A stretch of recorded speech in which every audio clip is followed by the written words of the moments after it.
So dear students, welcome again to MGCI lecture series one shot botany lectures. हमारा अगला chapter है plant growth and development. In this chapter we are going to study basic concepts which are involved in regulation of plant growth as well as integration of some concepts which are explained in some other chapters of MGCI. मैं आपको दो तीन अलग अलग chapters के कुछ important concept जो यहाँ लिंक होते हैं उनको एक साथ लेकर के आपको ग्रोथ को समझाने की कोशिश करूंगा at the level of cell. तो चलिए स्टार्ट करते हैं. हम जानते हैं कि इस चैप्टर से 2 से 3 क्वेश्चन पूछे जाते हैं. तो इम्पोर्टेंट चैप्टर है. 8 से 12 नंबर कम से कम इस चैप्टर से बनते हैं और मेनली इस चैप्टर में कंसेप्ट जो डेवलप होने होते हैं arithmetic growth, geometric growth, plant growth का बेसिक कंसेप्ट, जोन्स, और उसके बाद सबसे इम्पोर्टेंट पार्ट है हार्मोन्स का. जैसा कि हम जानते हैं पहले से एनसीईआरटी ने इसमें चेंजेस किए हैं. फोटोपीरियोडिज्म, सीड डोरमेंसी, वर्नलाइजेशन, ये 3 टॉपिक्स को रिमूव किया गया है. ठीक है, तो let us start the topic plant growth and development. अब पहले पैराग्राफ में एनसीईआरटी यहाँ पर एक्सप्लेन करता है कि प्लांट के ग्रोथ की स्टेजेस क्या क्या है, कहाँ से स्टार्ट करें, कहाँ से एंड करें, स्टॉप करें. तो सबसे पहले हम जानते हैं कि सीड हमने मॉर्फोलॉजी चैप्टर में पढ़ा था. सीड के अंदर, सीड में एम्ब्रियो होता है, एम्ब्रियो इनसाइड द सीड. अच्छा, the seeds can be of 2 types depending on the plant types. either they can be monocots having single cotyledon or they can be dicots, they have 2 cotyledons. got it. Seed के अंदर embryo जो है उसमें embryonal axis की बात करें अगर, तो एम्ब्रियो एक्सिस भी हमने पढ़ा था. It has 2 major parts. One is radical and the second is plumule. Radical goes for developing root and plumule forms the stem of plant. Embryo के अंदर ही ये डिसाइड हो चुका होता है कि कौन सा पार्ट रूट बनाने वाला है और कौन सा पार्ट शूट बनाने वाला है. जैसा हम जानते हैं प्लांट में 2 मेजर पार्ट्स होते हैं, root system and shoot system. तो रूट सिस्टम डेवलप होता है रेडिकल से और शूट सिस्टम डेवलप होता है प्लूमुल से. तो हाँ, अब यहाँ पर you are by now aware of the terms जैसे सीड है, सीडलिंग है, प्लांटलेट है, मैच्योर प्लांट है. सबसे पहले सीड रहता है. सीड के बाद में क्या आएगा, सीड जब जर्मिनेट होगा तो सीडलिंग बनेगा. सीडलिंग थोड़ा सा ग्रो करके प्लांटलेट बनाता है और प्लांटलेट से धीरे धीरे एक मैच्योर प्लांट फॉर्म होता है. अच्छा, इसके बाद में ट्रीज के अंदर जब ट्रीज की बात की जा रही है तो उनमें हमेशा हाइट बढ़ती रहती है समय के साथ साथ, increase in height and girth over a period of time. Leaves, flower, fruits, पेड़ों में ट्रीज की बात करें तो पेड़ों में लीव्स, फ्लावर, फ्रूट्स सीजन के हिसाब से या ग्रोथ पीरियड के हिसाब से आते जाते रहते हैं, नए बनते रहते हैं. पुराने नष्ट होते हैं, डिस्ट्रॉय होते हैं, पौधे से टूट जाते हैं और फिर नए बनते हैं. जैसे हम जानते हैं एक आम का पौधा ले लेते हैं, तो आम के पेड़ की अगर बात करते हो आप तो उसमें हर साल नई पत्तियां, हर सीजन में नई पत्तियां आती है और आम के सीजन के थोड़े समय पहले फ्लावरिंग होती है, नए फूल बनते हैं, उसके बाद नए आम लगते हैं, हर साल लगते हैं. ठीक है. प्लांट ऑर्गेन्स की बात करें तो हमने वो चैप्टर देखा था, उसमें हमको बताया गया था कि all plant organs are made up of tissues and tissues are made up of cells. Tissues are made up of cells. अब एनाटॉमी का जो चैप्टर हमने पढ़ा था उसमें ये बात बताई गई थी प्लांट एनाटॉमी चैप्टर में कि structure of the plant tissues are dependent on the position of that tissue. Position पे डिपेंडेंट है स्ट्रक्चर, स्ट्रक्चर पे डिपेंडेंट है फंक्शन. ये चीज यहाँ पे फिर से हाईलाइट होगी जब आप डिफरेंशिएशन का कंसेप्ट पढ़ेंगे, वहां पर बताया जाएगा. All plant organs are made up of variety of tissues. क्या कोई रिलेशनशिप है सेल के स्ट्रक्चर में, टिश्यू के स्ट्रक्चर में, ऑर्गेन के स्ट्रक्चर में और उन सब के फंक्शन में? इस सवाल का जवाब हमें इस चैप्टर में मिलेगा. अच्छा, can the structure and function of these be altered? मतलब क्या कुछ ऐसी सेल्स हैं या टिश्यूज हैं जिनका स्ट्रक्चर भी चेंज किया जा सकता है समय के साथ और जरूरत के साथ, और उनका फंक्शन भी चेंज होगा। तो कुल मिला के बात यह है कि प्लांट में टिश्यू की पोजीशन कैसी है उस पर डिपेंड करेगा कि टिश्यू का स्ट्रक्चर कैसा है, और स्ट्रक्चर पे डिपेंड करेगा कि वो टिश्यू या वो सेल कौन सा फंक्शन परफॉर्म करती है। अगर ये चेंज हुआ, आई मीन पोजीशन चेंज हुआ टिश्यू का, तो स्ट्रक्चर भी चेंज हो सकता है और फंक्शन भी चेंज हो सकता है। All cells of a plant are descendants of zygote. सभी सेल्स किससे बनी है? जाइगोट से। अब ये हम 12th क्लास के फर्स्ट चैप्टर में पढ़ते हैं, sexual reproduction in flowering plants. उसमें बताया जाता है कि सिंगल सेल्ड जाइगोट होता है, जाइगोट में माइटोटिक सेल डिवीजन होते चले जाते हैं, फिर मल्टी सेल्यूलर स्ट्रक्चर बनता है जिसको हम ग्लोब्यूलर एम्ब्रियो कहते हैं, ग्लोब्यूलर से हार्ट शेप से टॉर्पिडो शेप, उसके बाद फाइनली डाइकोट एम्ब्रियो का स्ट्रक्चर फॉर्म होकर के सीड बनता है। सीड के अंदर एम्ब्रियो कंप्लीट स्ट्रक्चर डेवलप हो चुका होता है। मतलब एम्ब्रियो की सभी सेल्स किससे आई? जाइगोट से। All cells are descendants of zygote. पर हमने ये भी देखा कि प्लांट्स में एनाटॉमी के समय की जाइलम होता है, जाइलम के अलावा फ्लोएम होता है। ये दोनों टिश्यूज कॉम्प्लेक्स टिश्यूज कहलाते हैं। इनके अंदर अलग अलग टाइप के सेल्स होते हैं। कैसे बने अलग अलग टाइप के सेल्स? जाइगोट तो एक ही था, क्या ऐसा हुआ जिसकी वजह से उनके स्ट्रक्चर में चेंजेस आए और वो अलग अलग फंक्शन परफॉर्म करने लग गए? इस प्रोसेस को हम पढ़ते हैं डेवलपमेंट चैप्टर में। So development can be called as sum of two processes, growth and differentiation. One of the important lines of this chapter, development is the sum of growth and differentiation.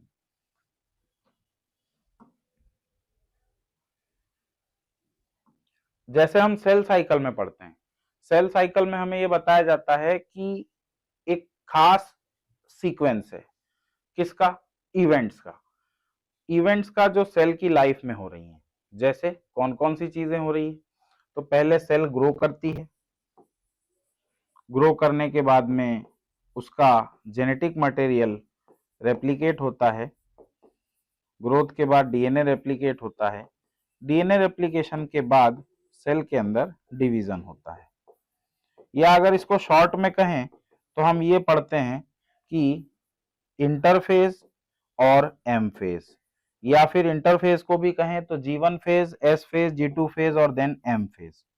ये सब एक sequence में चलते हैं। So this is called the sequence of events.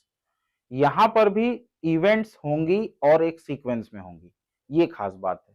तो वो बात यहां पे कही जा रही है, जाइगोट बनने के बाद मैच्योर प्लांट कैसे बन रहा है, ये एक सीक्वेंस ऑफ इवेंट्स हैं और स्पेसिफिक है कि कौन सी चीज पहले होगी, कौन सी चीज बाद में होगी। एक मोटे तौर पे हम ये समझ लेते हैं कि किसी भी ऑर्गेनिज्म की लाइफ साइकिल को आप 3 पार्ट्स में डिवाइड कर सकते हो।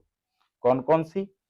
तो पहला आप कह सकते हैं प्री रिप्रोडक्टिव, फिर सेकंड कह सकते हैं वो फेज जिसमें रिप्रोडक्शन होगा, reproductive phase, and then post reproductive phase जब ऑर्गेनिज्म रिप्रोडक्शन नहीं कर पाए, पोस्ट रिप्रोडक्टिव। प्लांट के केस में ये जो प्री रिप्रोडक्टिव फेज है, हम इसको जनरली वेजिटेटिव फेज कहते हैं, वेजिटेटिव फेज, और उसके बाद आ जाता है रिप्रोडक्टिव फेज। तो पहले वेजिटेटिव ग्रोथ होगी प्लांट में, वेजिटेटिव डेवलपमेंट होंगे, and then the plant will proceed towards reproductive growth and reproductive development. During this process एक complex body organization is formed, जिससे कि हमें देखने को मिलता है root, leaf, branch, flower, fruit और सीड बनते हैं, और लास्ट में वो प्लांट की डेथ हो जाती है। तो अगर लाइफ साइकिल के इवेंट्स की बात करें आप, तो लाइफ साइकिल के इवेंट्स में सबसे पहले क्या हुआ होगा? सीड रहा होगा। सीड के अंदर क्या हुआ? अच्छा, सीड से भी पहले शुरू करें तो जाइगोट, जाइगोट से आगे चल के बना एम्ब्रियो, एम्ब्रियो बना कहाँ? सीड में। सीड का क्या हुआ? सीड में ग्रोथ हुई तो सीडलिंग बना, सीडलिंग से बना प्लांटलेट, प्लांटलेट से बना मैच्योर प्लांट। अब ये जो मैच्योर प्लांट बना, इसके अंदर कौन कौन से स्ट्रक्चर थे? तो उसके अंदर रूट था, शूट था, स्टेम था, लीफ था, और जब रिप्रोडक्टिव फेज आया तब उसमें फ्लावर भी बने, और फ्लावर से फिर फ्रूट बने, फ्रूट के अंदर सीड बने। ये पूरी लाइफ साइकिल है, और फिर उस प्लांट की डेथ होती है। ठीक। अच्छा, the first step in the process of plant growth, यहां से प्रोसेस की बात कर रहा है एनसीईआरटी। सबसे पहला सीड जर्मिनेशन। सीड कब जर्मिनेट होगा, ये हम 12th क्लास में भी पढ़ेंगे, रिप्रोडक्शन इन फ्लावरिंग प्लांट्स वाले चैप्टर में, कि सीड ग्रोथ कब होती है और कब नहीं होती है। सीड की ग्रोथ तब होती है जब कंडीशंस उसके लिए फेवरेबल हो। फेवरेबल कंडीशंस में सीड की ग्रोथ होगी तो जर्मिनेशन होगा सबसे पहले। Seed growth starts from seed germination. ठीक है। सीड कब जर्मिनेट होगा, जब फेवरेबल कंडीशंस ग्रोथ के लिए एनवायरमेंट में है। जब तक फेवरेबल कंडीशन नहीं है तब तक सीड ग्रो नहीं करेगा। ये वो पीरियड है जहां पर सीड अपने मेटाबॉलिज्म को लगभग ऑलमोस्ट स्टॉप करके रखा हुआ है। This process, this duration where the seed is not germinating and its metabolic processes are nearly halted, this duration is known as seed dormancy। इसी को कहा जाता है सीड डोरमेंसी। इसको आप समझने के लिए कैसे समझें, जैसे हम सोने जाते हैं, कई लोगों ने ये चीज महसूस की होगी कि जैसे हम सोने जाते हैं, बिस्तर पे लेट जाते हैं, सोने के थोड़ी देर पहले तक आप इनएक्टिव फेज में चले जाते हैं, बॉडी इनएक्टिव हो जाती है। वो क्या है, वो डॉर्मेंट फेज है। आपको उस समय उठाया भी जा सकता है, और उठाया नहीं गया तो आप सो जाएंगे। बस वही कंडीशन है सीड की। सीड सुस्त पड़ा है, इनएक्टिव पड़ा है उस समय, क्योंकि एनवायरमेंटल कंडीशंस फेवरेबल नहीं है। This period is known as seed dormancy. In absence of the such favorable condition, seeds do not germinate and goes into a period of suspended growth or rest. This period is known as seed dormancy. Once जब favourable condition वापस आ जाएंगी तो seeds क्या करेंगी, सबसे पहले metabolic activities को start करेंगे और फिर ग्रोथ हो जाएगा। ठीक है। कौन कौन से फैक्टर सीड जर्मिनेशन को कंट्रोल करते हैं वो हमें पढ़ाया जाता था पहले, पर अब वो एनटीए ने हटा दिया है, पर अगर समय रहा तो हम उसको जरूर डिस्कस करेंगे। अब ये डायग्राम देखिए, इस डायग्राम में बहुत सारी छोटी छोटी बातें हैं जो आपको नोट करनी चाहिए।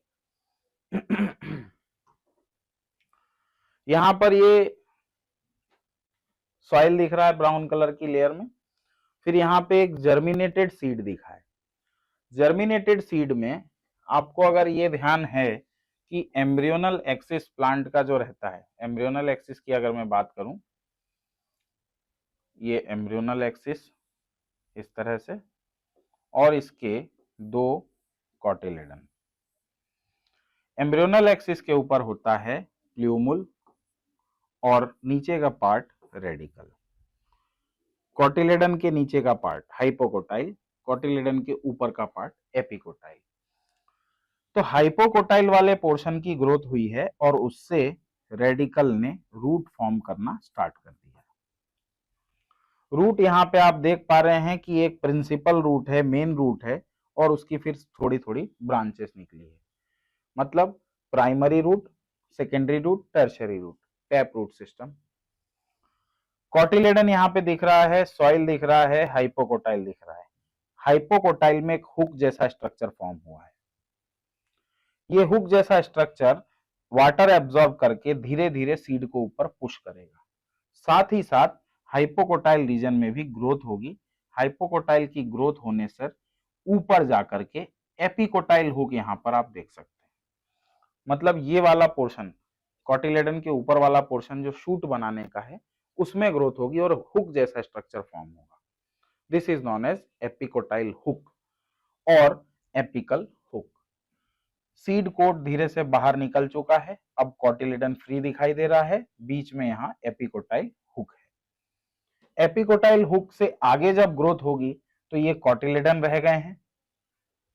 कॉटिलेडन्स के बाद में ये एपिकोटाइल पोर्शन का इलोंगेशन हो रहा है। रूट ग्रोथ बढ़ती चली जा रही है। जैसे जैसे प्लांट की ग्रोथ बढ़ रही है, अब हाइपोकोटाइल का पोर्शन यहां से ये रहा, एपिकोटाइल का पोर्शन फर्स्ट लीव्स के ऊपर से, यहां से आप फर्स्ट लीव्स जो फॉर्म हुई है यहां से आप एपिकोटाइल पोर्शन समझ सकते हैं। अब ये जो एपिकल या एपिकोटाइल हुक की बात हो रही है, इसमें इथाइलिन का रोल रहेगा। ये इथाइलिन का रोल उस समय मैं बताऊंगा। किसका जर्मिनेशन है? ये जर्मिनेशन है और सीडलिंग डेवलपमेंट है, दो स्टेजेस दिखाई गई है, जर्मिनेशन, सीडलिंग का डेवलपमेंट। सीड जर्मिनेट हो गया, जर्मिनेटेड सीड, तो छोटा सा सीडलिंग, फिर ये प्लांटलेट है। ये क्या है? प्लांटलेट है। किसका है? Been, been Vysya फाबा, same, Hindi में आप कहेंगे सेम। ठीक है, सिंपल ग्रोथ की डेफिनेशन अगर देखें तो ग्रोथ की डेफिनेशन क्या कहती है? हमने अगर फर्स्ट चैप्टर एनसीईआरटी का देखा है 11th क्लास में, द लिविंग वर्ल्ड, तो एनटीए ने वो पोर्शन भी हालांकि रिमूव कर दिया है, लेकिन जिनके पास पुरानी एनसीईआरटी रहती है उसमें ग्रोथ के बारे में डिफाइन किया जाता है।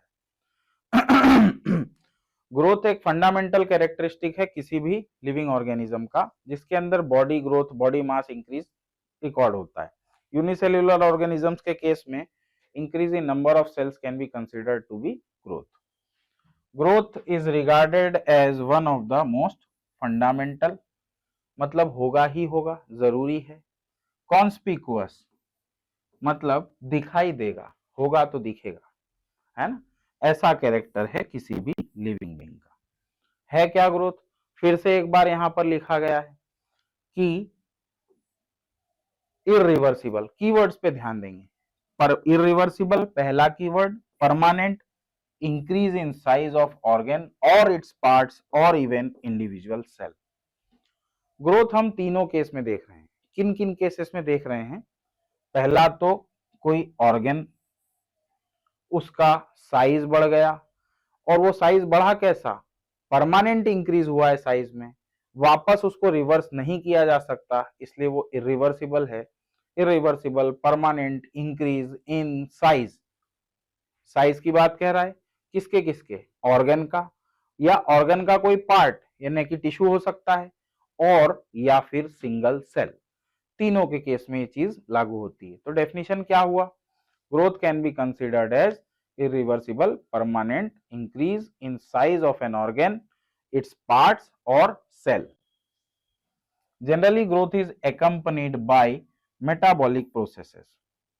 metabolic processes क्या होती हैं? तो हमने कुछ एग्जाम्पल पढ़े हैं, जैसे फोटोसिंथेसिस एक मेटाबॉलिक प्रोसेस है, सेल डिवीजन एक मेटाबॉलिक प्रोसेस है, रेस्पिरेशन एक मेटाबॉलिक प्रोसेस है, एक्लेमेटाइजेशन एक मेटाबॉलिक प्रोसेस हो जाती है। तो ये सारी प्रोसेसेस जो हैं वो मेटाबॉलिक प्रोसेस हैं, और जब ग्रोथ होगी तो मेटाबॉलिक प्रोसेसेस होंगी ही, सही, होंगी ही होंगी, मेटाबॉलिक प्रोसेसेस होंगी। अब मेटाबॉलिज्म के दोनों टाइप हमें मालूम है, कैटाबॉलिज्म, एनाबॉलिज्म, दोनों चीजें होंगी। क्या चीज लगेगी वहां पर? तो एक्सपेंस, खर्चा आएगा ना भाई, काम हो रहा है, एनर्जी लगेगी, expense of energy. For example expansion of leaf, आपने आराम से घर के आसपास कहीं छोटे पौधे उगते हुए देखे होंगे। तो ये जो छोटे पौधे हैं, इनमें नई पत्ती अगर आती है तो पहले पत्ती साइज छोटी रहती है, बाद में वो धीरे धीरे धीरे धीरे ग्रो करके पत्ती का साइज एक्सपेंड होता है। तो एक्सपेंशन इन लीफ, ये क्या एग्जाम्पल हो गया ग्रोथ का। अच्छा, कई बार आपने अपने आसपास देखा हो तो गीली लकड़ियां वगैरह होती है, बारिश के समय में जहां पानी इकट्ठा हो जाता है वहां पर ये गीली लकड़ियां फूल जाती हैं। How? Because they absorb water. ये वाटर एब्जॉर्ब करके साइज इंक्रीज होना, this is known as swelling, और इस प्रोसेस को कहा जाता है इम्बिबिशन ऑफ वाटर। अच्छा, पानी सूख जाता है तो क्या होता है? फिर से लकड़ी के अंदर का पानी धीरे धीरे सूखने लगता है, और जो उसकी ओरिजिनल साइज थी वो वापस आ जाती है, मतलब पहले बढ़ी और फिर कम हो गई। तो क्या ये प्रोसेस रिवर्सिबल है? हाँ है। That is why expansion of a log of wood cannot be called as growth. How would describe the swelling of piece of wood when placed in water? Can it be called growth? No, it cannot be called as growth. Next topic है plant growth generally is indeterminate. What do you mean by indeterminate? Determinate आप उस quantity को कहते हैं, मैं पहले determinate बता रहा हूं बच्चों। डिटर्मिनेट आप पहले उस क्वांटिटी को कहते हैं विच यू कैन डिटरमाइन। जैसे अगर आपको कहा जाए दूध का वजन बताइए तो आप लीटर्स में बताएंगे, लोहे का वजन बताइए तो आप किलोग्राम्स में बताएंगे। ऐसे ही कोई चीज साइज में कितना इंक्रीज हुई वॉल्यूम में बताएंगे। बिल्कुल ठीक। ये क्यों बता पा रहे हैं आप? क्योंकि आप उसका पता लगा पा रहे हैं। You can determine the increase और डिक्रीज। क्या ऐसा भी हो सकता है कि आप इंक्रीज और डिक्रीज पता ना लगा पाए, या पता चल भी जाए तो बता ना पाए सही तरीकों से? हाँ, ऐसा हो सकता है। अगर आपके पास एक फुग्गा है, गुब्बारा है, बलून है, उसमें आपने हवा भरी। सपोज आपके पास ये गुब्बारा था, आपने इसमें एयर पंप करा। एयर पंप करने से क्या कभी आपने ऐसा देखा है गुब्बारा इस तरफ से फूल रहा है, इधर से नहीं फूल रहा है, इधर से नहीं फूल रहा है, इधर से नहीं फूल रहा है? ऐसा तो नहीं होता है। पर मान लीजिए कहीं ऐसा होता होता तो क्या होता? गुब्बारे का शेप अजीब सा हो जाता, कहीं से फूलता कहीं से नहीं फूलता। ठीक है, कुछ इसी तरह का आपको देखने को मिलता है प्लांट्स में। कैसे? Let me explain. ये ट्री है, हम एक ट्री इमेजिन करते हैं, ये उसका रूट सिस्टम हो गया। अब इस रूट सिस्टम में ग्रोथ होनी, मतलब प्लांट में ग्रोथ होनी है, तो आप किसी सीजन में देखते हैं तो केवल फ्लावर्स आ रहे हैं, किसी सीजन में देखते हैं तो केवल फ्रूट्स आ रहे हैं, किसी सीजन में आप देखते हैं तो केवल लीव्स बन रही है, पुरानी लीव्स खत्म हो रही है, नई लीव्स बन रही है। रूट के अंदर किसी साल रूट का साइज बड़ा हुआ है, किसी साल नहीं हुआ है। तो मतलब प्लांट के अलग अलग पार्ट्स में अलग अलग टाइप से ग्रोथ देखी जा रही है। तो क्या पूरा प्लांट एक साथ में पूरा जगह हर जगह से ग्रो कर रहा है? नहीं, ये नहीं कह सकते। यही चीज कहलाई plant growth usually is indeterminate, क्योंकि प्लांट का कोई पार्ट कभी ग्रो कर रहा है, दूसरा पार्ट कभी और ग्रो कर रहा है। That is why we cannot determine the exact nature of growth in the plant. That is why it is called indeterminate. कैसे? हम अपनी बात करें, हमारे अंदर, एनिमल्स के अंदर या फिर ह्यूमंस के अंदर ग्रोथ होती है। कब तक होती है बॉडी की ग्रोथ? तो एक साइज पे आकर के स्टेबल हो जाती है। उसके बाद केवल वो सेल्स रिप्लेस होती हैं जिनको कि रिप्लेस किया जाना है। बाकी बॉडी की सेल्स जैसे मसल सेल्स हो गई, नर्व सेल्स हो गई, हार्ट सेल्स हो गई, न्यूरॉन्स हो गई, इनको आप रिप्लेस नहीं कर सकते, इनको आप दोबारा नहीं बना सकते। प्लांट के अंदर ये खास बात क्या है? टोटीपोटेंसी है। टोटीपोटेंसी है तो क्या है? किसी सेल को ग्रो कराया जा सकता है जरूरत पड़ने पर, और हो सकता है कि उसकी जरूरत ना पड़े तो वो इनएक्टिव बना रहे। वैसा ही प्लांट्स के अंदर लाइफ लॉन्ग करने की कैपेसिटी होती है। तो ये पूछा जाता है plant growth is unique. Assertion reason का क्वेश्चन है, यहाँ पर आप सीधा सीधा समझ सकते हैं। प्लांट ग्रोथ यूनिक है। Reason, plants retain the capacity for unlimited growth throughout their life. अब ये ऐसा क्यों है? इसके पीछे भी रीजन है। रीजन ये है कि मेरिस्टेम टाइप की सेल्स होती हैं सर्टेन लोकेशंस पे उनकी बॉडी में। अब आ गई बात सेल पे। प्लांट की ग्रोथ किस वजह से हो रही है through out the life? It is because of specific type of cells called meristematic cells. Meristematic cells के बारे में क्या कंसेप्ट हमने पढ़ा है, आइए रिलेट करेंगे उसको थोड़ी देर में। अभी इसको देखते हैं।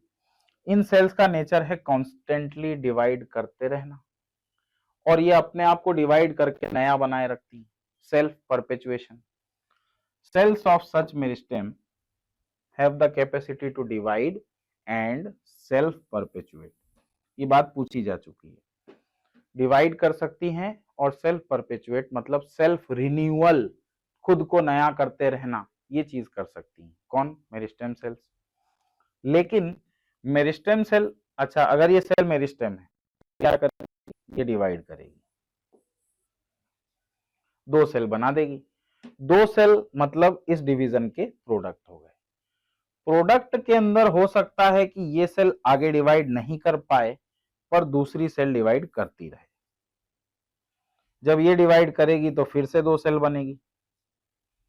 2 सेल बनी, 2 सेल में से हो सकता है आगे चल के एक सेल की डिवीजन रुक जाए और दूसरा सेल डिवाइड करता रहे। तो ये बात यहां एनसीईआरटी कैसे कह रहा है? The product of this division loses the capacity to divide, मतलब अब वो डिवाइड नहीं कर पा रहा है। उसके बाद क्या कहा? Such cells make up the plant body, ऐसी सेल्स जो डिवाइड नहीं कर पा रही हैं वो बना रही हैं प्लांट बॉडी। यहां पे एनसीईआरटी किसके बारे में बात कर रहा है? यहां कहना चाह रहा है parenchyma cells, collenchyma cells, sclerenchyma cells, इनकी बात की जा रही है। मेरिस्टेम सेल्स बहुत कम पार्ट में हैं, वो मेजॉरिटी ऑफ प्लांट बॉडी नहीं बना रही हैं। कहीं कहीं पे पाए जाएंगे, कहीं कहीं पे नहीं पाए जाएंगे। सपोज इस डायग्राम में मैं कुछ ग्रीन स्पॉट्स बता रहा हूं, इन ग्रीन स्पॉट्स पे हो सकता है मेरिस्टेम सेल्स हों, बाकी जगह पर मेरिस्टेम सेल्स नहीं हो। नया ब्रांच निकला, यहाँ मेरिस्टेम सेल्स हो सकती है, नई लीफ बनी, यहाँ मेरिस्टेम सेल्स हो सकती है। ये ध्यान रखिएगा, जब भी कोई नया ऑर्गेन बनना होगा प्लांट में तो वहां पर सेल्स के नंबर को बढ़ाना पड़ेगा पहले, फिर उसके स्ट्रक्चर में चेंज होगा। तो सेल्स का नंबर बढ़ाने के लिए सेल का डिवाइड होना जरूरी है, और सेल डिवीजन की प्रॉपर्टी किसके पास होती है? तो मेरिस्टेम सेल्स के पास होती है। जिस जगह पर मेरिस्टेम सेल्स होंगी वहां पर नए ऑर्गेन का फॉर्मेशन होगा या नए पार्ट का फॉर्मेशन होगा। जहां पर मेरिस्टेम नहीं होगी वहां नए पार्ट का फॉर्मेशन नहीं होगा। Is it clear? अच्छा, मेरिस्टेम सेल्स एक बार डिवाइड करने के बाद हो सकता है उनसे बनी सेल्स डिवाइड ना कर पाए। Such cells are known as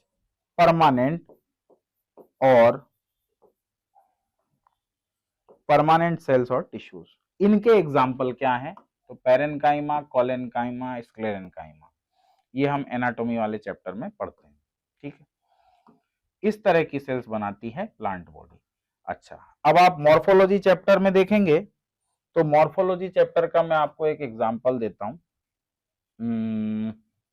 हाँ, यहां पर मॉर्फोलॉजी हो गया, एनाटॉमी, सेल, चलो ठीक है, उस पे आएंगे हम लोग। फिलहाल यहां पर इतनी बात करते हैं। जब आपने एनाटॉमी चैप्टर पढ़ा होगा और वहां पेरेन्काइमा सेल्स के बारे में बात हुई होगी तो वहां पर ये लाइन लिखी है एनसीईआरटी ने, these are the cells which make up the majority of plant body. यहां पर भी वही बात लिखी, such cells make up the plant body. Which cells? जो मेरिस्टेम से डिराइव हुई है पर अब डिवाइड नहीं कर सकती। ठीक, इस तरह का form of growth, this form of growth, अब मतलब यहां एनसीईआरटी कहना चाह रहा है कि ग्रोथ के फॉर्म हो सकते हैं, एक फॉर्म, दो फॉर्म, कहीं कहीं पर नई सेल्स बनते जा रही, ऐड होते जा रही, मतलब और भी ग्रोथ की पॉसिबिलिटी है, and the possibility is open type. Growth की पॉसिबिलिटी है मतलब ग्रोथ हो सकती है। This growth is called open type of growth. New cells are always being added to the plant body by the activity of meristem cells, और meristem की वजह से जो नई सेल्स बन पा रही हैं इसकी वजह से हो रही है ग्रोथ, और this type of growth is known as open form of growth. क्या होगा जब मेरिस्टेम डिवाइड करना बंद कर दे? मेरिस्टेम डिवाइड करना बंद कर दे तो परमानेंट सेल्स बन जाती हैं, परमानेंट टिश्यूज बन जाती हैं। Does this ever happen? Yes, it happens. कब बनता है? तो बोले कि जब नया ऑर्गेन का फॉर्मेशन हो रहा है तो प्राइमोर्डिया बन जाएगा, प्राइमोर्डिया के बाद में जो ऑर्गेन का साइज में इंक्रीज होगा वो परमानेंट सेल्स की वजह से होगा। देखेंगे इस बात को इन अर्लियर क्लासेस। हाँ, in earlier classes you have studied about the root apical meristem, shoot apical meristem, ये हमने पहले पढ़े हुए हैं और ये ही प्राइमरी ग्रोथ करवाते हैं प्लांट की। यहां से आपको चीजों को रिलेट करना शुरू करना है। प्राइमरी ग्रोथ ऑफ प्लांट किसकी वजह से होती है? दो पार्ट्स की वजह से। ये जो डायग्राम है, इस डायग्राम का बहुत बड़ा इंपॉर्टेंस है कंसेप्ट्स को समझाने के लिए। कैसे कि अगर आप एक प्लांट को एक एक्सिस पे माने, ये एक एक्सिस बना दिया मैंने, ये सॉइल लेवल है और ये प्लांट का एक्सिस है। तो सॉइल के नीचे जाहिर सी बात है मैं इस तरह से रूट बना देता हूं, ये रूट सिस्टम हो गया, और ऊपर इसका शूट सिस्टम हो गया जहां लीव्स, फ्लावर, फ्रूट वगैरह वगैरह लगेंगे। तो basically what is this? This is plant axis. और यहां से आप समझ सकते हैं क्या, ये अंडरग्राउंड पार्ट है, ये अबव ग्राउंड पार्ट है। टिप पर क्या होता है? टिप पर होता है मेरिस्टेम। टिप को कहते क्या है? Apical portion. शूट का टिप है, यहां पर मेरिस्टेम टिश्यू है, शूट एपिकल मेरिस्टेम। रूट में भी सेम टिप है, टिप यानी last part of the axis, apical part of the axis, root apical meristem यहां मिलेगा। तो ये क्या करते हैं?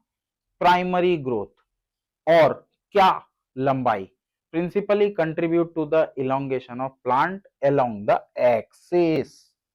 इलोंगेशन का मतलब लंबाई बढ़ाना। अच्छा एनाटॉमी चैप्टर में यह भी बताया जाता था कि जिम्नोस्पर्म और एंजियोस्पर्म मतलब फ्लावरिंग प्लांट्स, और ये था नॉन फ्लावरिंग प्लांट। इन दोनों के अंदर लाइफ की लेटर स्टेजेस में सेकेंडरी ग्रोथ होती है। क्या होती है? Secondary growth. सेकेंडरी ग्रोथ के पीछे मेन जो टिश्यू रेस्पॉन्सिबल था दैट वाज कैम्बियम। कैम्बियम को हम कहते हैं सेकेंडरी मेरिस्टेम। क्या कहते हैं कैम्बियम को? Secondary meristem.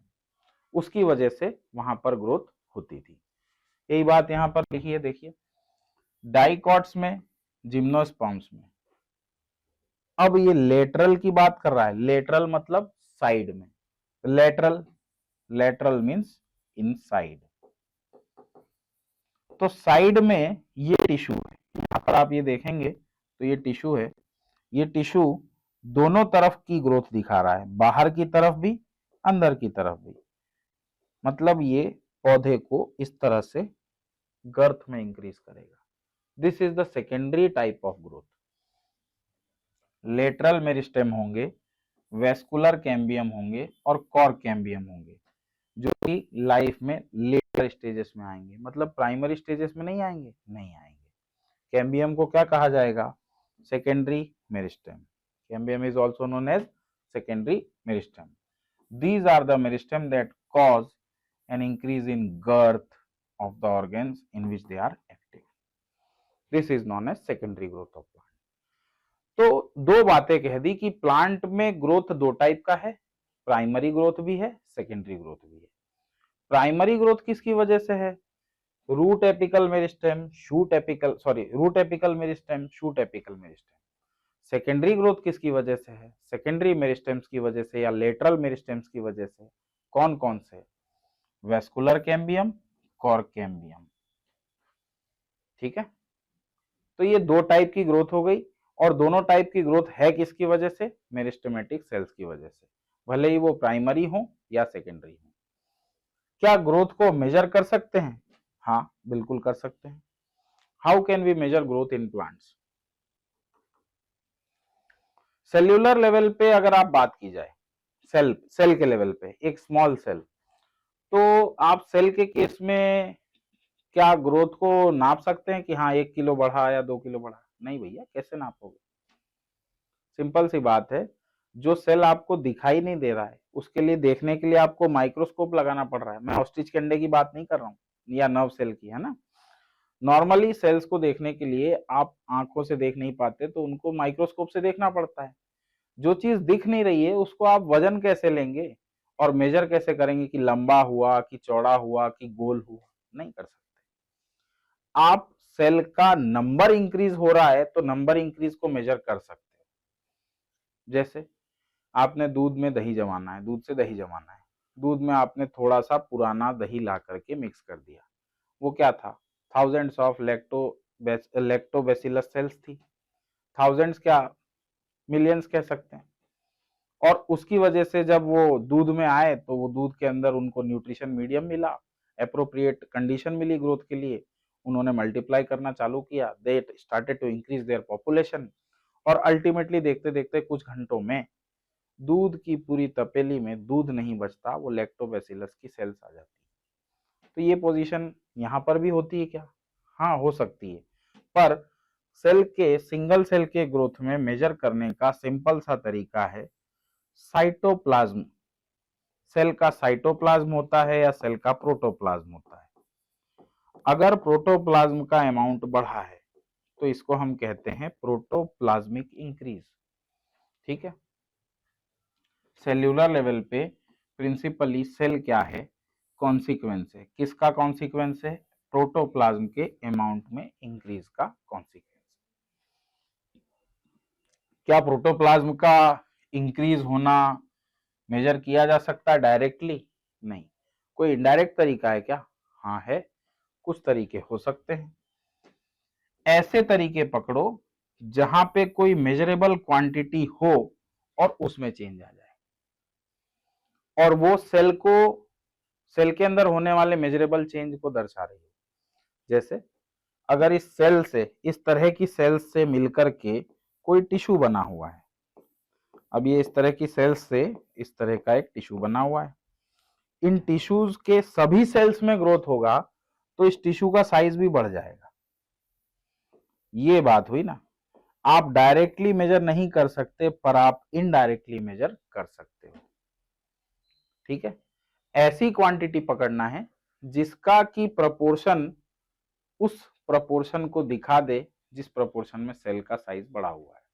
जैसे कि यहां पर लिखा है growth is therefore measured by A variety of parameter. कौन कौन से पैरामीटर कहता है? फ्रेश वेट, किसी ऑर्गेनिज्म का वजन, जैसे मान लिया जाए कि एक पौधा है, उसका वजन आज 50 ग्राम है, कल उसका वजन 60 ग्राम हुआ, परसों उसका वजन 70 ग्राम हुआ, तो ये क्या है? Measurable change. ड्राई वेट क्या है? फ्रेश वेट क्या है? वो समझ लीजिए। जब आप किसी भी पौधे से कोई फल तोड़ते हैं तो वो ताजा रहता है, उसका जो भी वजन है वो फ्रेश वेट है। फिर उसके बाद आप उसको सुखाते जाइए, जलाना नहीं है, धूप में या छांव में सिंपल उसको सुखाना है। सूख जाने के बाद उसके अंदर से पानी निकल गया, अब ये उसका वेट लिया जाएगा तो वो कहलाएगा ड्राई वेट। यदि फ्रेश वेट में इंक्रीज हुआ हो तो ग्रोथ, ड्राई वेट में इंक्रीज हुआ हो लेंथ में, एरिया में, वॉल्यूम में, सेल नंबर में। 6 पैरामीटर्स यहाँ पे मेजर करने के लिए बताई गई है ग्रोथ को। कौन कौन सी चीजें? Fresh weight, dry weight, length, area, volume और सेल नंबर, ये 6 फैक्टर्स हैं।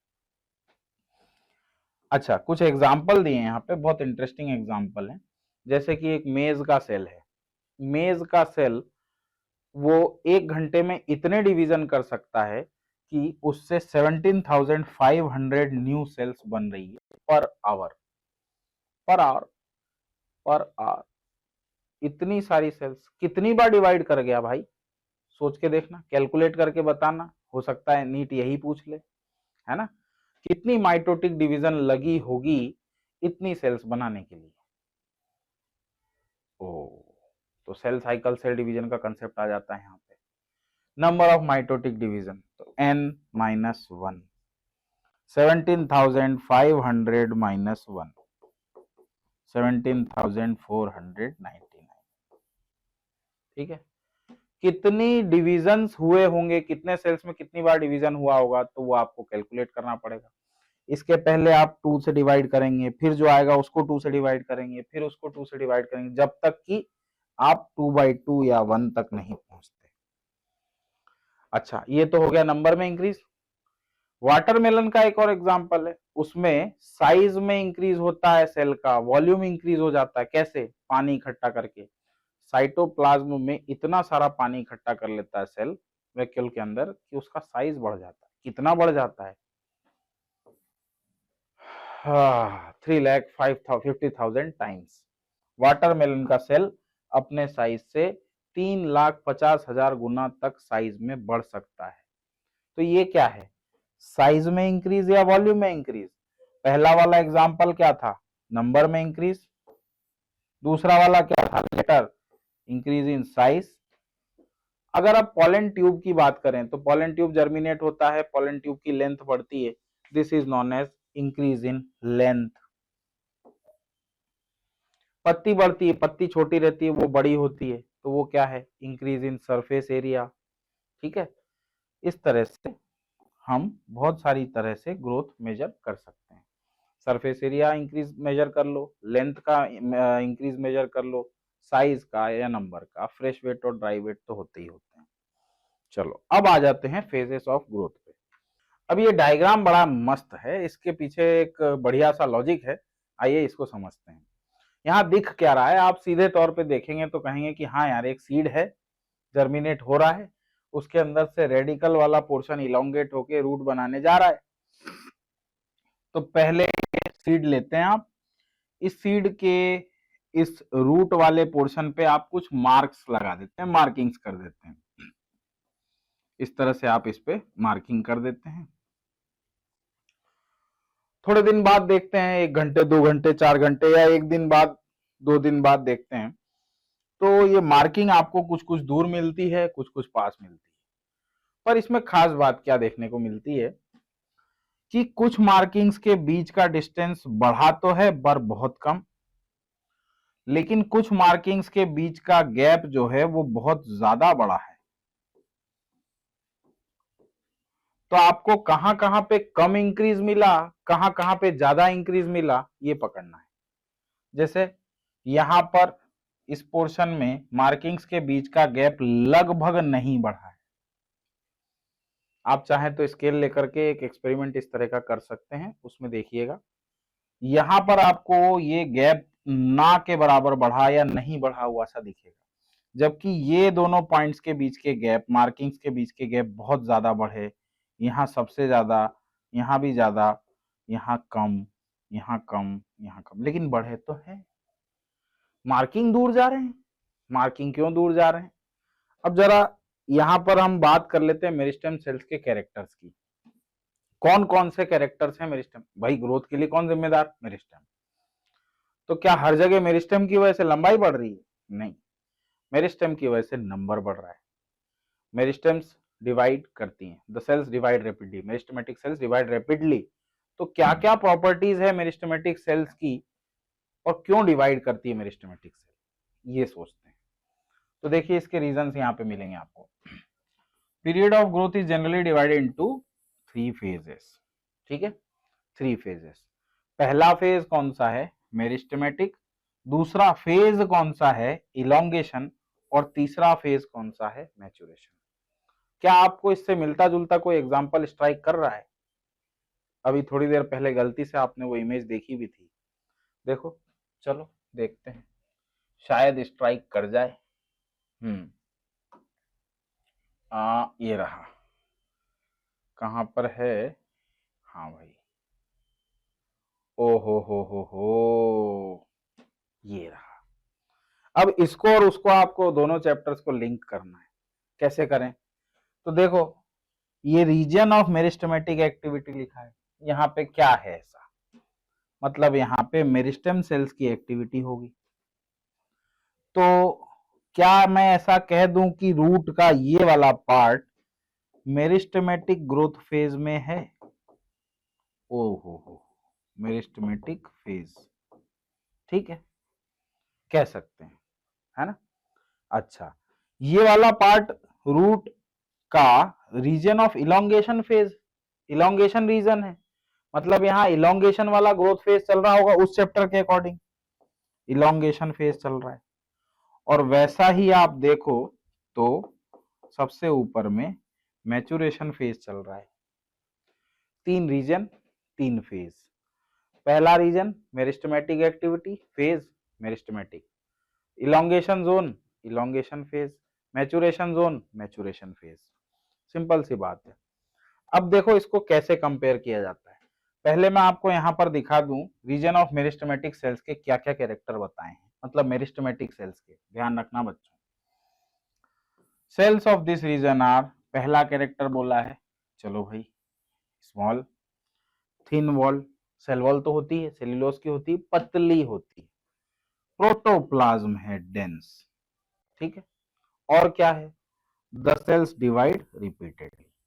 4 प्रॉपर्टी तो एनसीईआरटी ने यहां बता दी, स्मॉल है, थिन वॉल्ड है, प्रोटोप्लाज्म डेंस है और रिपीटेडली डिवाइड करती है। ठीक है, अब क्या उस चैप्टर में देखें क्या है, ऐसा कुछ है क्या, देख लेते हैं। Let us understand this by looking at the root tips, the constantly dividing cells। किसकी बात हुई, मेरिस्टेमेटिक जोन की बात हुई। कहां पर, रूट एपेक्स पे भी होता है, शूट एपेक्स पे भी होता है। Represent the meristematic phase of growth. अब यहां की सेल्स की प्रॉपर्टी देखना है। देखो, आर रिच इन प्रोटोप्लाज्म, वहां क्या लिखा था प्रोटोप्लाज्म के बारे में, डेंस प्रोटोप्लाज्म। यहां क्या लिखा, रिच प्रोटोप्लाज्म। वापस आओ, सॉरी कुछ गड़बड़ तो नहीं, हाँ अब देखो, large conspicuous nuclei. Large nuclei ऐसा कैसे भैया, सिग्निफिकेंस ऑफ माइटोसिस, ये पोर्शन में आपको दिखाना चाह रहा था। देखो यहां पर एक वर्ड है, बड़ा शानदार सा वर्ड है, उसको आपको पकड़ना है। ये इसके बारे में क्या लिखा है कि सेल में ग्रोथ होगी, सेल की ग्रोथ की वजह से डिस्टर्ब होगा क्या, रेशियो, किसके बीच का रेशियो, न्यूक्लियस और साइटोप्लाज्म। अगर एक सेल है, सेल के अंदर न्यूक्लियस है, न्यूक्लियस और इसके वॉल्यूम का रेशियो, भाई अगर आप मानो कि सेल एक स्फीयर है, तो स्फीयर का जो वॉल्यूम होता है वो क्या होता है, 4/3 पाई आर क्यूब। इस हिसाब से न्यूक्लियस का भी एक वॉल्यूम होगा और सेल का भी एक वॉल्यूम होगा, और इनका एक रेशियो होगा, और वो रेशियो कांस्टेंट रहना चाहिए। ये बात है, इस रेशियो को आप कहते क्या हो, उसको कहते हो न्यूक्लियो साइटोप्लाज्मिक रेशियो। अगर ये रेशियो कांस्टेंट है तो कोई दिक्कत नहीं है, पर अगर सेल में ग्रोथ हुई तो सेल की ग्रोथ की वजह से ये रेशियो बदल जाएगा, न्यूक्लियोसाइटोप्लाज्मिक रेशियो बदल जाएगा। और न्यूक्लियोसाइटोप्लाज्मिक रेशियो जैसे ही बदला तो सेल को उसको कंट्रोल में लाना है, ये सेल की प्रॉपर्टी है कि हमको न्यूक्लियोसाइटोप्लाज्मिक रेशियो को मेंटेन रखना है। जैसे आपके ब्लड के पीएच की मेंटेनेंस की बात होती है, बॉडी टेम्परेचर के मेंटेनेंस की बात होती है, वैसे ही सेल के अंदर न्यूक्लियोसाइटोप्लाज्मिक रेशियो को कंट्रोल करने की या मेंटेन रखने की एक इनिशियल इंट्यूटिव टेंडेंसी होती है जो जेनेटिकली प्रोग्राम्ड है। तो सेल उस रेशियो को मेंटेन करने के लिए क्या करेगी, अगर साइटोप्लाज्म ज्यादा बड़ा हो गया है तो साइटोप्लाज्म को डिवाइड कर दो, तो मतलब सेल को डिवाइड होना पड़ेगा। अगर साइटोप्लाज्म कम है तो भी रेशियो बिगड़ा है, फिर आप न्यूक्लियस को डिवाइड करके छोटा कर लो तो भी डिवाइड करना है। तो न्यूक्लियोसाइटोप्लाज्मिक रेशियो को मेंटेन रखने के लिए सेल को करना पड़ता है डिवाइड। बस अब यहां से आप अंदाजा लगाओगे तो ये वाले पार्ट में यहां बता रहा है कि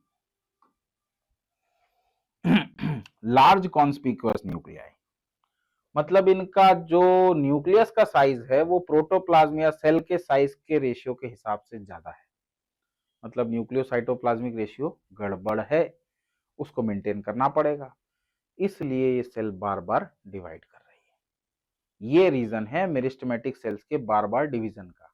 ठीक है, अच्छा सेल वॉल कैसी है, प्राइमरी इन नेचर, थिन है, सेल्यूलोजिक है, एबंडेंट प्लाज्मोडेस्मेटल कनेक्शन। कितनी प्रॉपर्टीज यहां दे दी एनसीईआरटी ने, तो देखो रिच इन प्रोटोप्लाज्म, ठीक है, कॉन्स्पिकुअस न्यूक्लियाई, ठीक है, सेल वॉल प्राइमरी, ठीक है, थिन ये तो वहां भी दिया था, फिर cellulosic 5 number, abundant plasmodesmatal connection 6 number. 6 property यहां दे दी है, और अगर आप देखो तो 4 तो यहां भी दे दिए। इनमें से कॉमन हटा करके आप ये तो समझ सकते हो कि 6-7 प्रॉपर्टी होती है मेरिस्टेमेटिक सेल्स की। अच्छा, आप प्लाज्मोडेस्मेटल कनेक्शन की बात क्यों कर रहे हैं, क्योंकि जब नई ग्रोथ होती है, नए सेल्स की ग्रोथ होती है, तो यहां पर वेस्कुलर बंडल अभी डेवलप नहीं हुए हैं, सेल्स के बीच में न्यूट्रिएंट्स का, वाटर का जो ट्रांसपोर्ट है वो कैसे हो सकता है? केवल सेल टू सेल कनेक्शन से, और वो क्या है? प्लाज्मोडेस्माटा। तो मेरिस्टेमेटिक सेल्स में प्लाज्मोडेस्मेटल कनेक्शन ज्यादा होते हैं, क्योंकि वहां पे वेस्कुलर बंडल्स अभी बने ही नहीं है। ठीक है, असर्शन रीजन का क्वेश्चन निकल आया। तो यहां वाली सेल्स, ये वाली हिस्से मेरिस्टेमेटिक फेज शो कर रही है।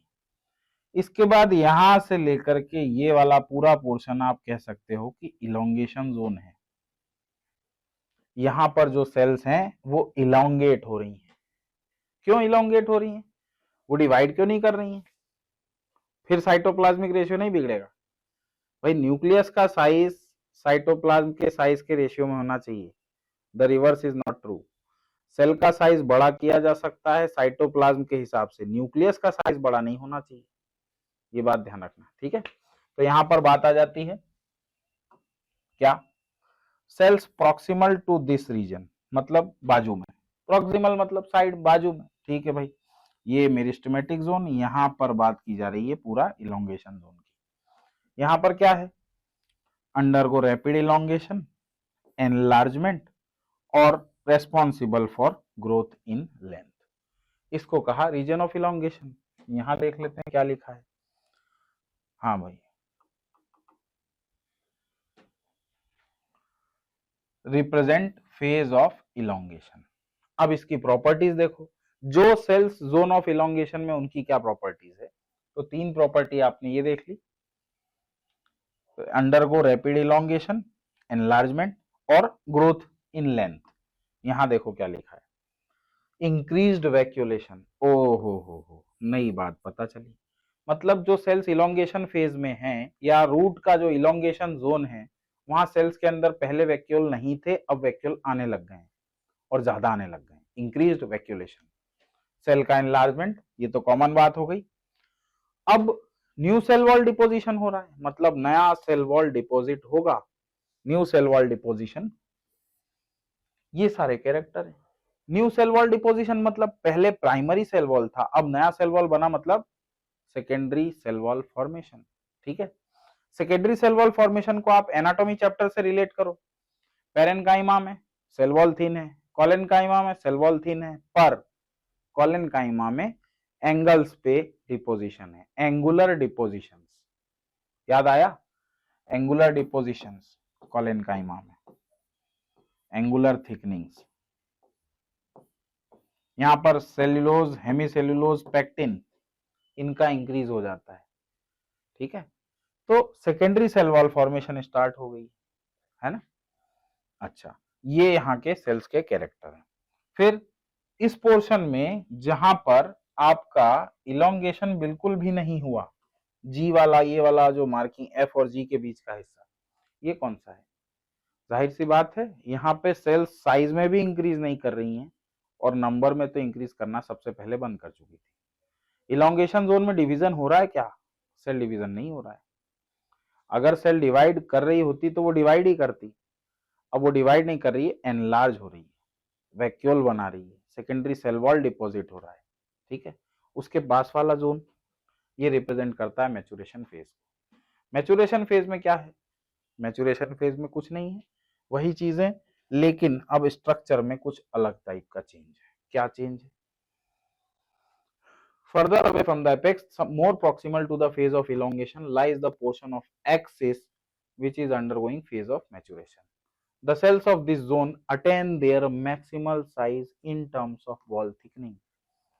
वॉल थिकनिंग जितनी होनी चाहिए थी उतनी हो चुकी है, अब इससे ज्यादा नहीं होगी। And protoplasmic modification, protoplasmic modification पूरे हो चुके हैं। कहाँ पे?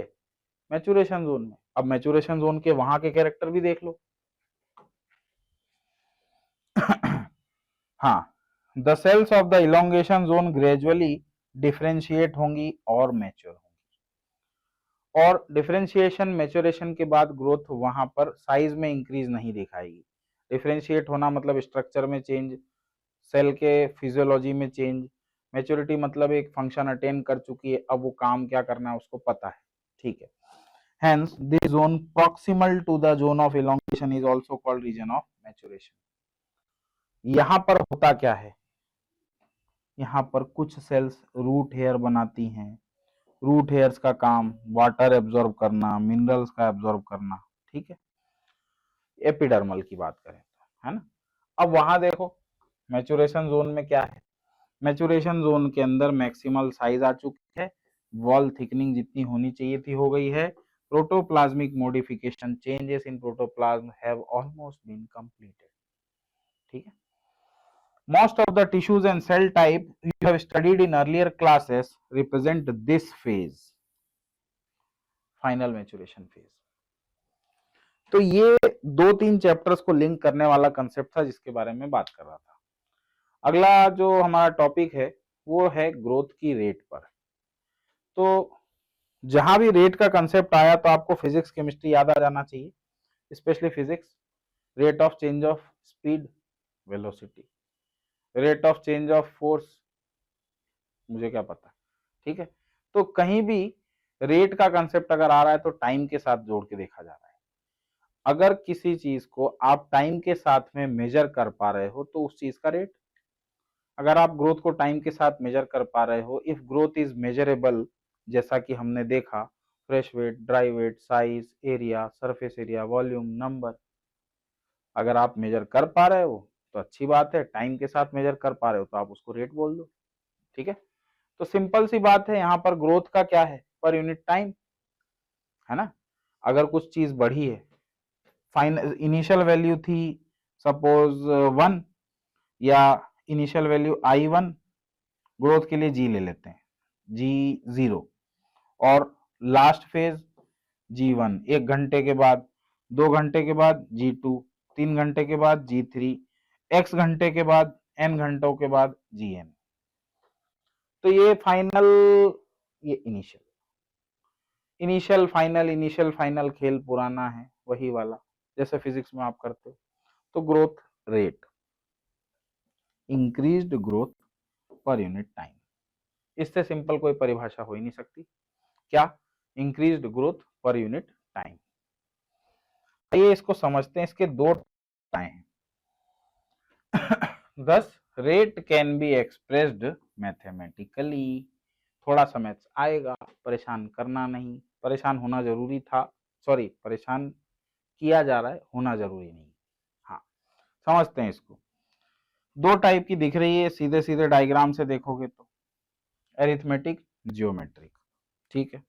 अब इसका एक सबसे सिंपल एग्जांपल ले लेते हैं।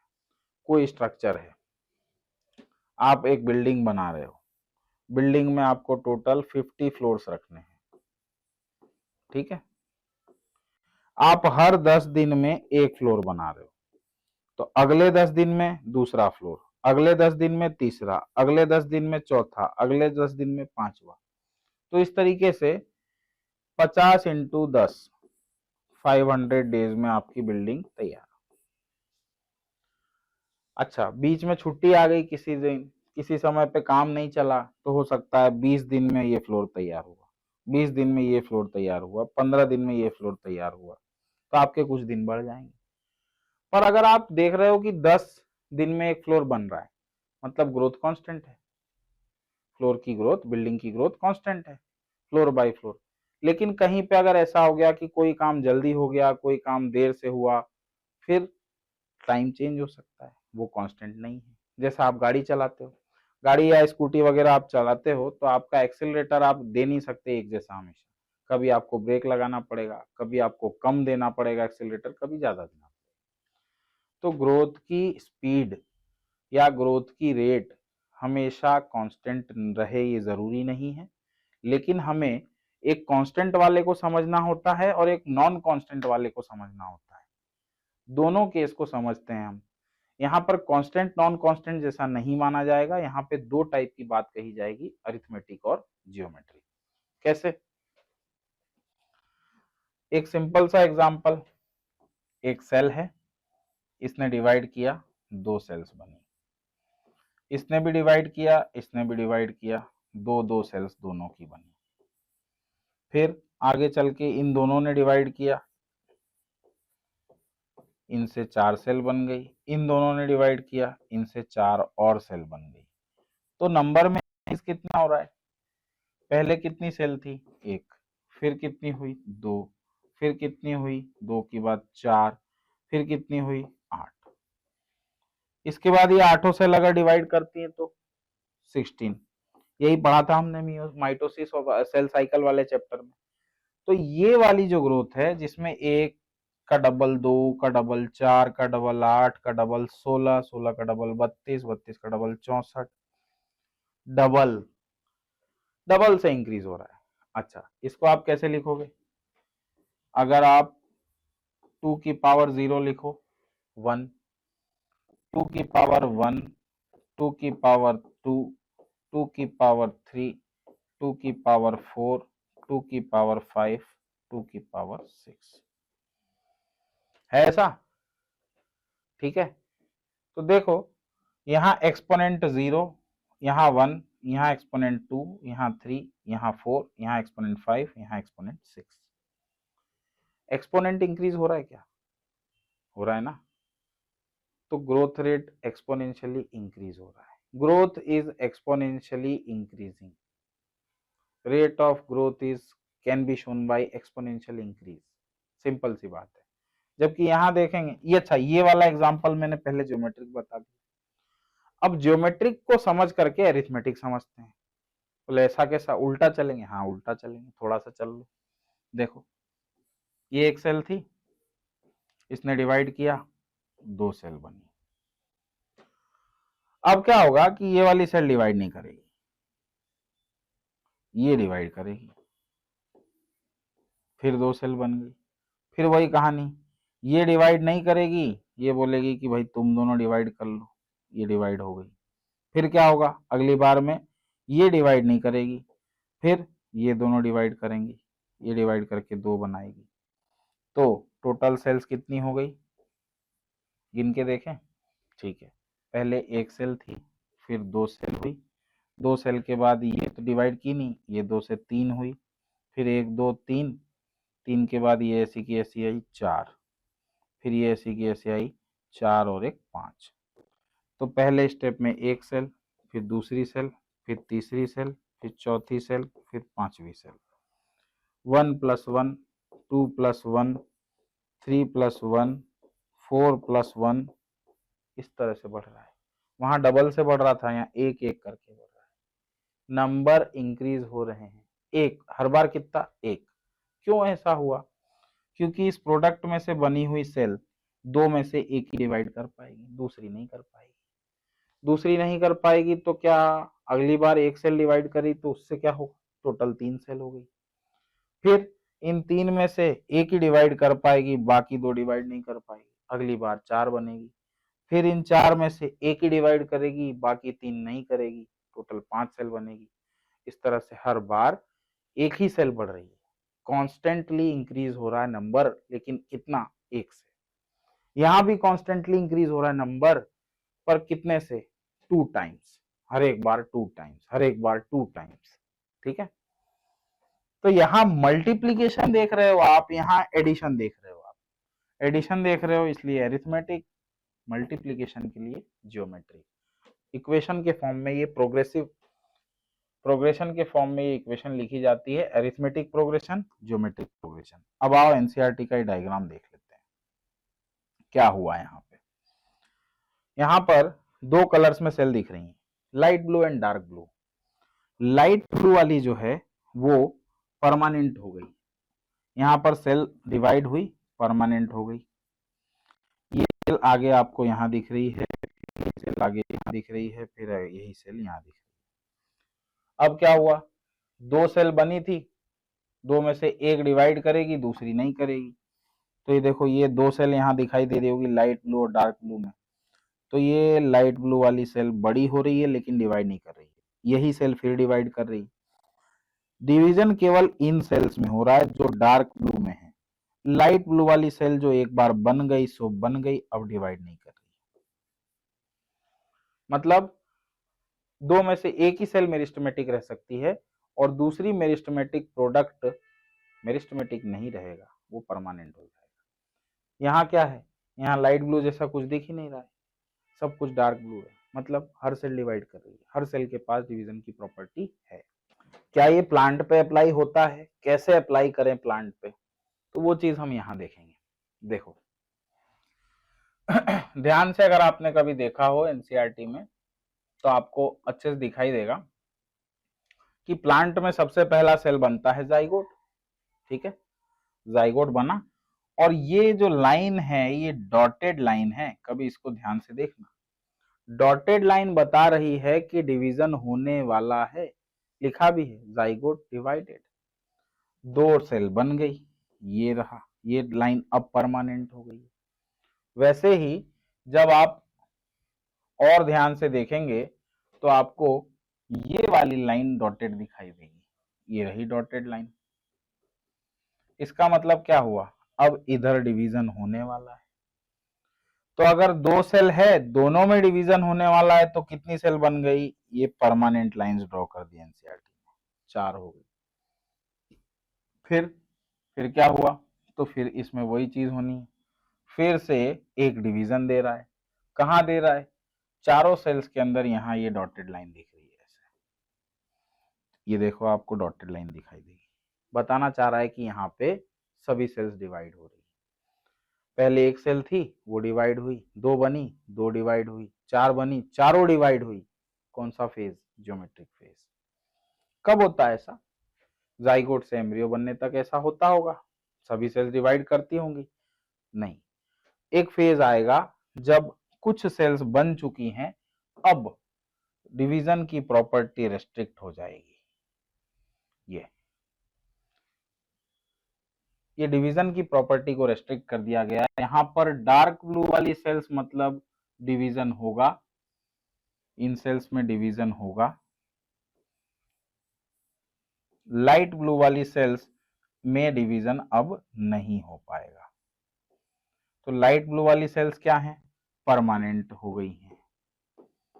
ये सारी सेल्स कैसी हो गई, परमानेंट। और ये सेल अभी भी मेरिस्टेमेटिक है, मतलब प्लांट के अंदर कुछ पोर्शन ऐसा रह जाएगा एम्ब्रियो के अंदर जो कि मेरिस्टेमेटिक रह जाएगा। और आपको यही चीज दिखाई जा रही है कहां, ये वाले डायग्राम में। ये देखो, ये हिस्सा वही है क्या, कि मेरिस्टेमेटिक पोर्शन, ये वही हिस्सा है। तो उम्मीद है आपको ये कंसेप्ट लिंक होकर के क्लियर हुआ होगा। जब प्लांट का ग्रोथ का फेज जाइगोटिक फेज चल रहा था, तब जाइगोटिक फेज के समय ज्योमेट्रिक ग्रोथ दिखाई देती, जब जाइगोट था तब। लेकिन जैसे जैसे सेल्स का नंबर इंक्रीज होता जाता है, सभी सेल्स डिवीजन की कैपेबिलिटी नहीं रख पाती हैं, कुछ सेल्स डिवाइड हो सकेंगी, कुछ नहीं हो सकेंगी। तो यहाँ दोनों टाइप की सेल्स है, कैपेबल ऑफ डिवीजन और lost the capacity to divide. Stages during embryo development, जिसमें कि ज्योमेट्रिक फेज भी है, एरिथमेटिक फेज भी है। तो क्या एम्ब्रियो में ज्योमेट्रिक एरिथमेटिक दोनों फेज होंगे? हाँ यार, क्वेश्चन तो पूछा नहीं एनसीईआरटी ने आज तक, शायद पूछ ले, क्या पता। चलो भाई आगे देख लेते हैं। अब ये ग्राफ आप लोगों के फिजिक्स के, केमिस्ट्री के ग्राफ्स के हिसाब से बहुत ही आसान है, 10th क्लास के लेवल का ग्राफ है ये। इसमें एक्स एक्सिस और वाई एक्सिस पे पहचानना है कि क्या है। एक्स एक्सिस पे प्लांट की हाइट बताई जा रही है, वाई एक्सिस पे, और एक्स एक्सिस पे टाइम बताया जा रहा है। आपने टाइम 0 पे मान लिया कि हाइट है सपोज 1 सेंटीमीटर। यहां पर मान लिया आपने कि हाइट कितनी है, 1 सेंटीमीटर थी, तब आपने नापना शुरू किया। उससे छोटे में आप नाप ही नहीं पाते तो क्यों नापते भैया, दिक्कत होती। मतलब मान लो कि 1 सेंटीमीटर से शुरू किया, हमने उसको टाइम 0 मान लिया। फिर टाइम 1 घंटा, 2 घंटा, या 1 दिन, 2 दिन, 3 दिन, 4 दिन, 5 दिन, 6 दिन, या आवर्स मान लो, कोई दिक्कत नहीं। फिर यहाँ पर क्या, यहाँ पर सेंटीमीटर, एक के बाद यहाँ पर ये 1 सेंटीमीटर से शुरू हुआ, 2 सेंटीमीटर, 3, 4, 5, 6, 7, 8।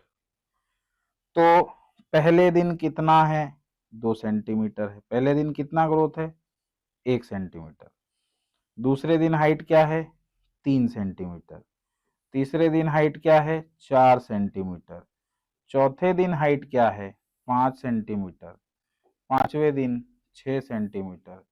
छठे दिन 7 सेंटीमीटर। इस तरीके से आप नाप सकते हो कि हर दिन 1-1 सेंटीमीटर की हाइट में इंक्रीज हुआ है, मतलब increase in height is constant पर यूनिट टाइम। क्या इसको किसी इक्वेशन के फॉर्म में मैथमेटिकली एक्सप्रेस कर सकते हैं? तो बोले हाँ, y is equal to mx plus c वाला इक्वेशन है, और सिंपल अरिथमेटिक फेज में आप इस इक्वेशन को लिखते हो LT L0 प्लस RT। अब यहाँ पे LT क्या है? जो भी आप टाइम फाइनल मानना चाहो, अगर आप 4 दिन पे फाइनल टाइम मानते हो, 3 दिन पे, तो LT ये है, लेंथ 4 सेंटीमीटर। चौथे दिन आप फाइनल टाइम मानना चाहो तो लेंथ है 5 सेंटीमीटर, 5वें दिन मानना चाहो तो 6 सेंटीमीटर, जो भी आप फाइनल टाइम डिसाइड करो। LT L0 क्या है? जो आप जीरो समय पे थे, जीरो कितना था? 1 सेंटीमीटर सपोज किया था हमने। तो LT मतलब फाइनल लेंथ, L0 मतलब initial length, RT means growth rate, RT denotes growth rate. y is equal to mx plus c। Simple सी बात है, वही इक्वेशन का फॉर्म यहां पर आ जाता है। LT length at time t, L0 length at time 0, R growth rate और इलोंगेशन पर यूनिट टाइम। इस केस में ग्रोथ रेट हमेशा कांस्टेंट रहा है, पर डे 1 सेंटीमीटर का इंक्रीज आपने देखा, या per unit increase per day, per unit time, unit increase per unit time, ठीक है, या unit change per unit time. Growth rate shows an increase that can be arithmetic और geometric. Arithmetic growth दिखा रहा है ये। Mitotic cell division, mitotic cell division हुआ, केवल एक डॉटर सेल आगे डिवाइड करेगी, दूसरी डिफरेंशिएट होके मैच्योर हो जाएगी। Simplest expression of arithmetic growth is exemplified by root elongating at a constant rate. Example ये क्वेश्चन में आता है, फिगर देखने पर हम लेंथ प्लॉट करें अगर ऑर्गन का टाइम के अगेंस्ट, तो हमें लीनियर कर्व मिलेगा। मैथमेटिकली इस तरीके से बता सकते हैं। नेक्स्ट लेक्चर में हम ज्योमेट्रिक ग्रोथ रेट की बात करेंगे, ठीक है।